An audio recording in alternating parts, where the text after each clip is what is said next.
Hoje eu estava pensando a respeito dos ciclos da vida.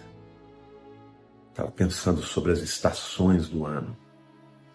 Estava pensando sobre como na vida, a nossa vida é como uma roda, né? Muitas vezes nós estamos em cima, muitas vezes nós estamos embaixo. E nós temos que saber como passar por esses momentos. E é maravilhoso que a gente tenha que passar por esses momentos, mas não precisamos passar sozinhos, sem a presença de Deus. Nós estamos vivendo um tempo de perplexidade, o mundo está vivendo um tempo de perplexidade. Mas eu queria dizer para você, meu querido, minha querida, que isso não é o fim. Que Deus está no controle, Deus é Senhor de todas as coisas. Então, ainda que nós estejamos passando, se você pensar numa roda, né? Uma hora você está embaixo, outra hora você está em cima, mas Deus está conosco em todo o tempo. É como as 4 estações do ano, não é?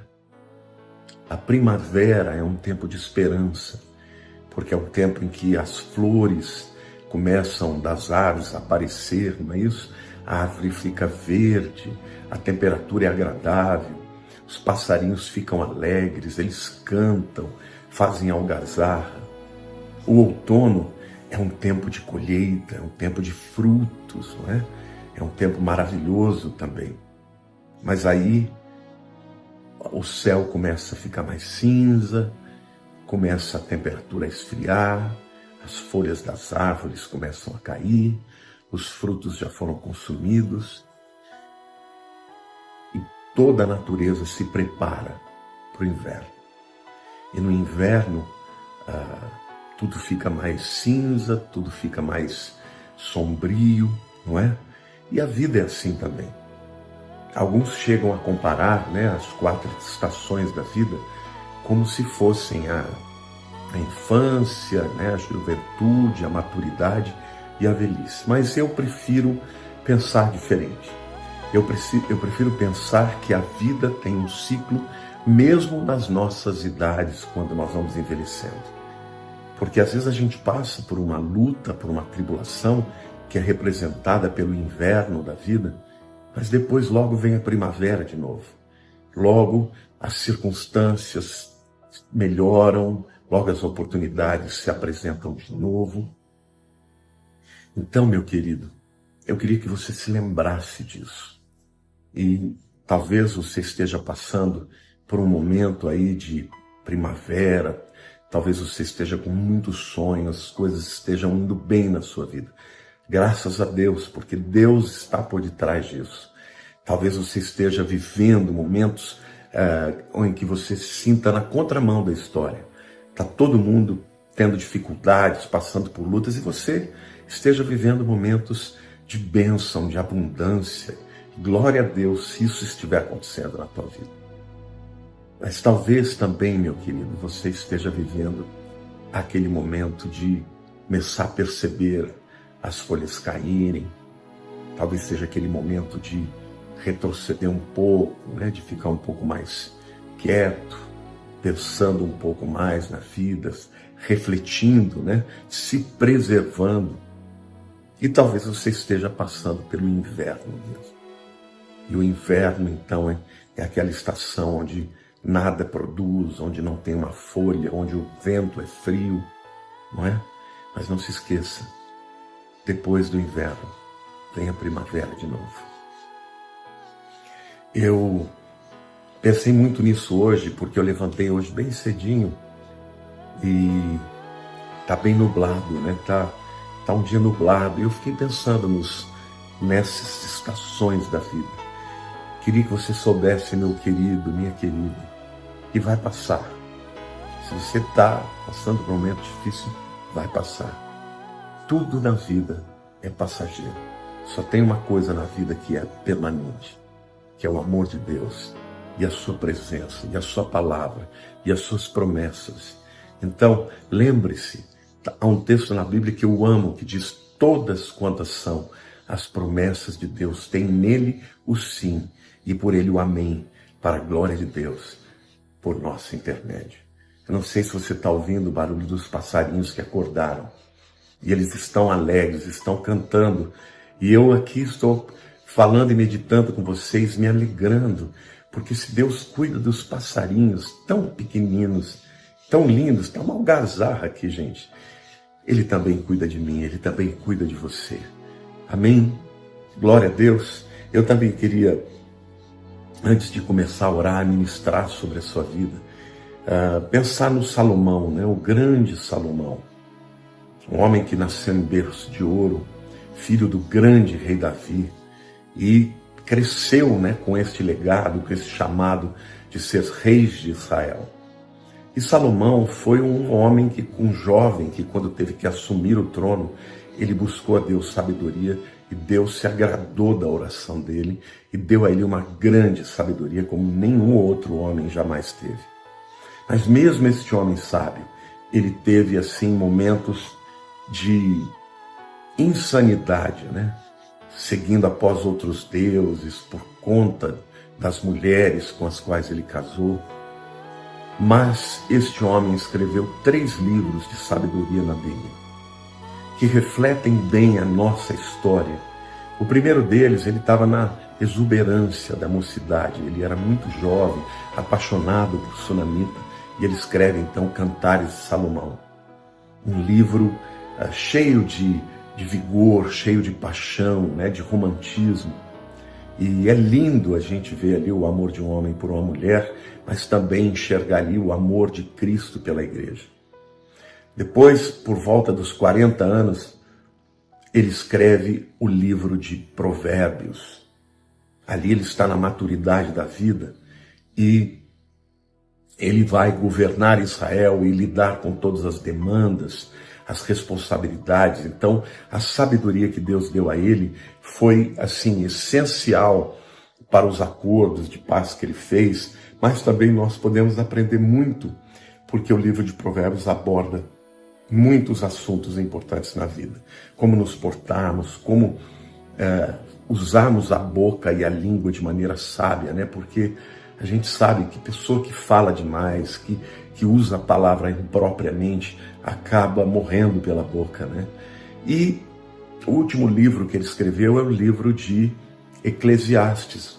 Em Eclesiastes, Salomão já era velho e ele certamente está repensando em todos os erros que ele cometeu, né? Os pecados, o afastamento de Deus, as riquezas que ele conquistou. E aí ele fala, tudo isso é vaidade. Tudo é vaidade. O que importa mesmo é crer em Deus, é viver com Deus, é viver para Deus. Porque na vida, ele fala, eu já tive de tudo. Tudo que os meus olhos, tudo que eu pus os meus olhos, eu conquistei. Eu tive o que eu quis, né? E ele diz, no entanto, isso foi enfadonho, foi chateação, né? Foi tristeza. E aí ele deixa claro, gente, que a vida sem Deus, mesmo com todo o dinheiro, com toda a riqueza, com toda a fama, com todo o poder, é uma vida sem sabor, sem alegria, sem esperança. E muitos teólogos acreditam que ele teria então se arrependido dos seus pecados, né? E quando morreu teria ido para os céus. Eu prefiro crer assim, né? Porque eu não creio que um homem que recebeu tanta sabedoria de Deus teria um fim ruim. Mas eu queria orar com você, querido, porque talvez você esteja passando por momentos difíceis. Talvez você esteja naquela fase da vida que seja semelhante ao inverno, né?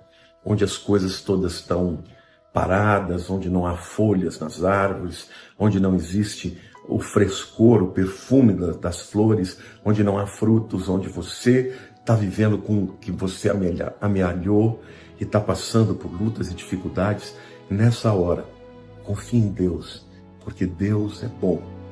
E eu digo para você, vai passar, porque a vida é como uma roda. Uma hora você está embaixo, mas depois vai estar em cima. Então lembre-se, onde quer que você esteja, se você estiver com Deus, Deus vai cuidar de você. Pai,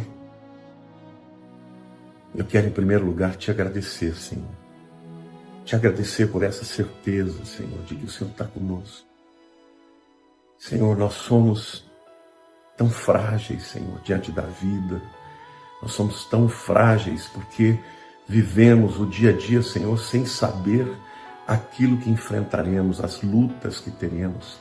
E eu sei que tem irmãos queridos aqui, Senhor, que estão enfrentando momentos difíceis, uma enfermidade, um câncer, uma doença crônica, Senhor, o envelhecimento, a velhice. E talvez estejam, ó Deus, pensando: Pai, será que o Senhor não vai cuidar de mim? Será que o Senhor não vai abrir uma porta? Será que o Senhor não vai dar a solução? Deus, mas eu quero adorar o Teu nome, Senhor. Eu te adoro, Senhor, pela Tua maravilha, Senhor, pela Tua misericórdia, pela Tua bondade, pelo Teu amor, Senhor. Deus, como o Teu amor é extraordinário. Senhor, eu fico constrangido, Senhor, com um amor tão extraordinário. Porque o Teu amor, ó Deus, ele é tão grande por nós quando nós erramos, quando nós acertamos. Ó Deus, quando nós cremos, quando nós estamos vivendo em dúvida, quando nós estamos em estado de adoração, quando nós estamos em estado de murmuração. Senhor, as Tuas misericórdias não mudam, Senhor. A Tua bondade não muda. A Tua justiça, Senhor, não muda. Ó Pai, o Teu caráter é o mesmo. Tua palavra diz que toda boa dádiva, que todo dom perfeito desce do alto, vindo do Pai das luzes, em quem não há mudança e nem sombra de variação.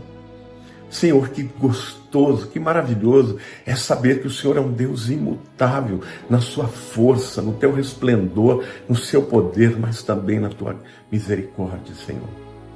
Então eu oro, Pai, pelo meu querido irmão, pela minha querida irmã. Eu oro por esse jovem, Senhor, que está enfrentando lutas. Eu oro por esta jovem, Senhor, que está pedindo um marido, que está pedindo um companheiro. Senhor, eu oro por este pai de família, por esta mãe de família, que precisa de uma porta de emprego para sustentar a sua casa, Senhor. Ó Deus, tantas vidas passando por lutas, Senhor, eu oro pela nação brasileira. Deus, abençoa o Brasil, Senhor. Abençoa o Brasil, Senhor. Nós estamos vivendo mais uma crise, Senhor. Ó Deus, ontem eu ouvi, Senhor, num vídeo do YouTube, um apresentador dizendo que o Brasil foi um país que nasceu para não dar certo. Está quebrada esta palavra, Senhor. Porque se esta nação invocar ao Senhor, o Senhor vai reverter essa situação. O Senhor vai mudar a nossa sorte, Senhor. Deus, o Brasil tem milhões de pessoas que te seguem, que te servem, que te adoram, que invocam o Teu nome. Então, Senhor, nós queremos orar e invocar o Teu nome. Senhor, nós queremos nos arrepender dos nossos maus caminhos, mas nós queremos levantar os nossos olhos para Ti e invocar a Tua presença, porque da onde vem o nosso socorro? Vem do Senhor, ó Pai. Nós queremos dizer para Ti, como Pedro disse: para onde nós iremos, Senhor? Só Tu tens palavras de vida eterna. Senhor, nós vamos a Ti. Nós estamos aqui, Senhor, milhares de pessoas orando juntas, indo ao Senhor, usando o nome sobre todo nome, o nome de Jesus, para invocar a Tua bênção sobre a nação brasileira, sobre os nossos lares, sobre as nossas casas, sobre as nossas vidas. Obrigado, Senhor, por este nome sobre todo nome, o nome do nosso Senhor e Salvador, Jesus Cristo. Aleluia. Amém. Deus te abençoe, meu querido.